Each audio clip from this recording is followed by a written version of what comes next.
اللهم تقبلنا بجميل هداك أعنا يا ذا الأسماء الحسنى الطف ربي بهذا القلب لولاك لما كنا ندعوك وما آمنا نحسن بك ربي الظن فاستخدمنا لك يا رب استخدمنا.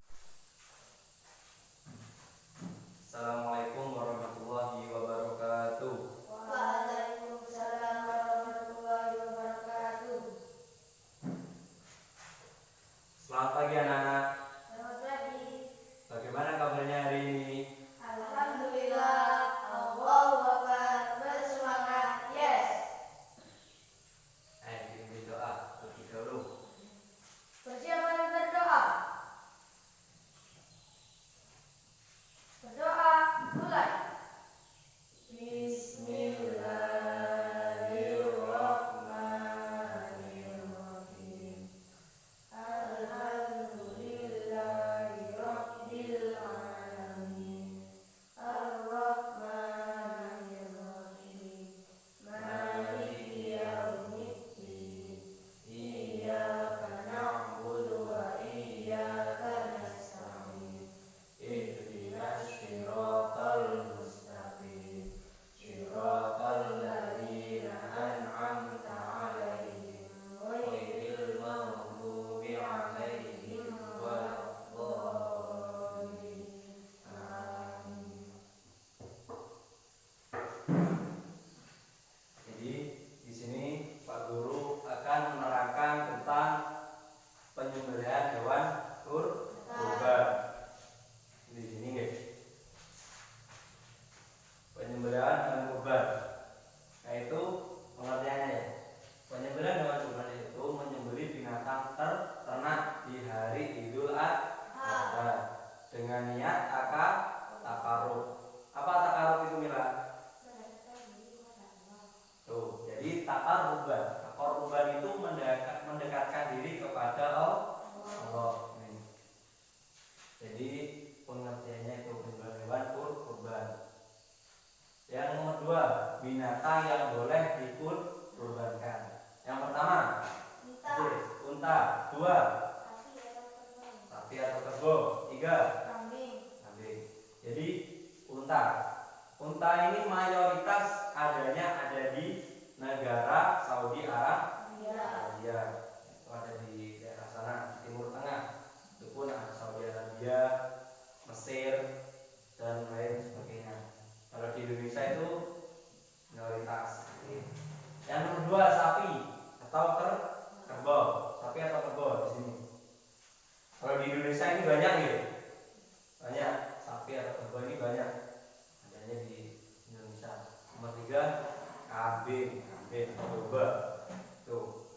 Jadi unta itu pun batasan waktu yang boleh dikorbankan itu 3 tahun ke atas unta.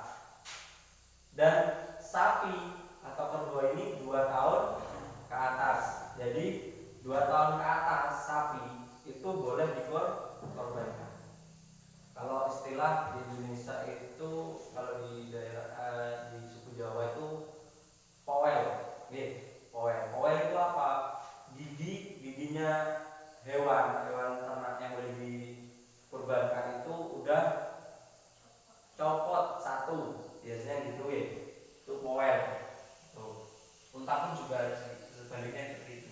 Jadi sapi dan kambing. Kambing ini batasan waktunya yang boleh dikurbankan 1 tahun ke atas. Tuh kambing.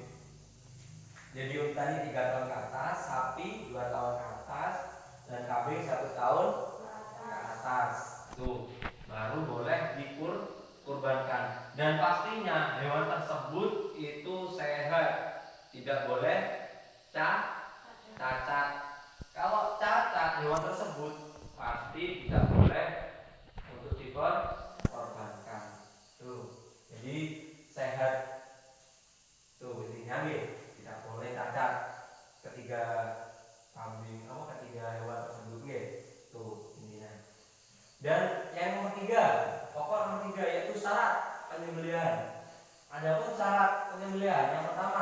niat kepada Allah pasti. Yang namanya niat ya. Innama a'malu bin niat. Jadi semua perbuatan atau semua awalan pekerjaan itu pasti diawali dengan niat. Yaitu syarat penyembelihan pertama niat kepada Allah. Jadi yang mengorbankan itu pasti niat deh. Yang mengorbankan hewan ternak tersebut niat kepada Allah. Tuh. Dan yang menyembelih itu pasti deh. Yang nomor 2, beragama Islam. Dalam penyembelihan hewan kurban tersebut itu orang beragama Islam dan pastinya dan intinya itu ahli kitab. Nih, nomor 2, beragama Islam. Dan yang nomor 3 yaitu niat menyembelih. Jadi orang yang menyembelih itu atau orang yang ahli kitab itu pasti niat menyembelih. Bukan untuk menyiksa. Tuh, pasti. Dan yang nomor 4 pokoknya dipersembahkan untuk Allah. Maksudnya apa? Dipersembahkan untuk Allah. Jadi hewan tersebut, hewan yang mau dikurban itu dipersembahkan untuk Allah. Jadi nggak boleh dipersembahkan untuk setan, jin, berhala. Itu nggak boleh. Kalau dipersembahkan untuk jin, setan, dan berhala, itu maka hukumnya haram untuk dimakan dan untuk disebarkan kepada kaum muslim. Itu hukumnya haram. Jadi dipersembahkan untuk Allah. Dan nomor 5 yaitu menyebut nama Allah ketika menyembelih. Jadi orang ahli kitab itu ketika menyembelih hewan tersebut, itu pun sapi, kambing atau unta, itu waktu pas menyembelih hewan tersebut itu menyebut nama Allah sebelum menyembelih itu. Dan ketika itu menyembelih itu pasti menyebut nama Allah. Dan yang nomor berapa? 6, menggunakan alat tajam, bukan gigi ataupun kuku. Jadi pasti kalian sering melihat ya waktu pas Idul Adha itu waktu ketika orang menyembelih itu pasti menggunakan alat tajam seperti golok, pedang. Itu kan biasanya kalian melihat sendiri waktu penyembelihan tersebut. Jadi menggunakan alat tajam seperti golok. Dan yang nomor terakhir yaitu sampai mengalir darah. Di sini kenapa sampai mengalir darah? Jadi yang terakhir ini adapun ketika orang menyembelih itu urat pernapasan atau urat atau tenggorokan yang salurannya makan sama minum itu harus putus ketika waktu menyembelih hewan tersebut. Jadi alangkah baiknya itu ketika orang tersebut menyembelih itu dari arah leher sebelah kiri. Tuh. Jadi dari arah sebelah kiri leher itu cepat dari urat pernapasan ataupun urat mengalirkan minum dan makan itu cepat. Dan yang nomor 4, pokok nomor 4 yaitu waktu penyembelihan. Iya, paham nih. Jadi waktu penyembelihan hewan kurban itu di hari raya Idul Adha, di hari Tasyrik, dari tanggal 11. Jadi mulai dari tanggal 11, 12, 13 Dzulhijjah itu waktu yang ditentukan oleh penentukan penyembelihan hewan kurban. Jadi di hari ini hewan tersebut disembelih. Dan yang nomor 4 apa? Nomor 4 ini. Wah. Dalil nakli. Adapun Pak Guru, dalil naklinya Pak Guru mengambil Quran surat Al-Kautsar ayat nomor 2.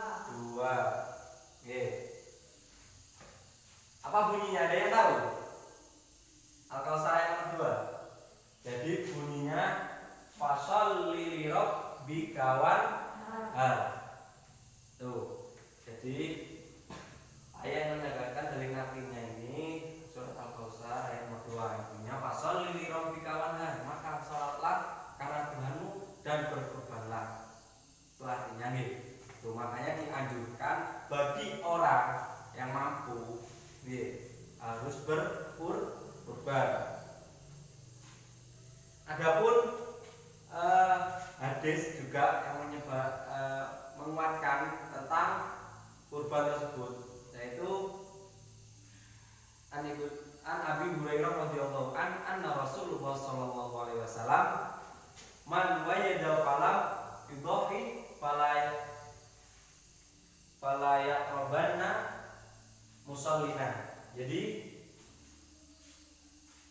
hadis yang menguatkan tentang hewan kurban tersebut, man wajada falamma yudhi fala yaqrabanna musallina.